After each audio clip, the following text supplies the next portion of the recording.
નમસ્કાર, આપ જોઈ રહ્યા છો સ્પાર્ક ટુડે ન્યૂઝ. કરજણનગરમાં સ્ટ્રીટ લાઇટો હોવા છતાંય અંધેરું ઉલેચવાનો વારો આવ્યો છે. નગરપાલિકાના વિકાસના દાવાઓ જાણે અંધારામાં ગુમ થઈ રહ્યા હોય તેવું દેખાઈ રહ્યું છે. મસમોટો વેરો નગરજનો પાસેથી ઉઘરાવવામાં આવે છે, તેમ છતાંય નગરજનોએ અંધારામાં જ રહેવું પડી રહ્યું છે. નગરને ઝળહળતું કરવા માટે ઠેર ઠેર વીજ પોલો અને હાઈમાસ્ટ ટાવરો ઊભા કરી દેવામાં આવ્યા છે, પરંતુ તેમ છતાંય લાઇટો બંધ થઈ જાય છે અને જેને લઈને લોકો હેરાન થઈ રહ્યા છે. થોડા સમય અગાઉ જૂના બજાર વિસ્તારમાં સ્ટ્રીટ લાઇટ કનેક્શન પણ કપાઈ ગયું હતું.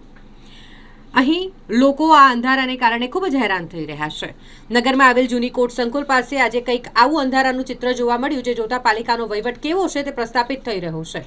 અંધારાને લઈ સવારે મોર્નિંગ વોકે જતા નાગરિકો, વહેલી સવારે નોકરી જતા નોકરિયાતો, તેઓને પણ અંધારાનો સામનો કરવો પડી રહ્યો છે. જૂની કોર્ટ પાસે છવાયેલું અંધારપટ, જેના કારણે લોકોને અવરજવર કરવામાં પણ મુશ્કેલી પડે છે.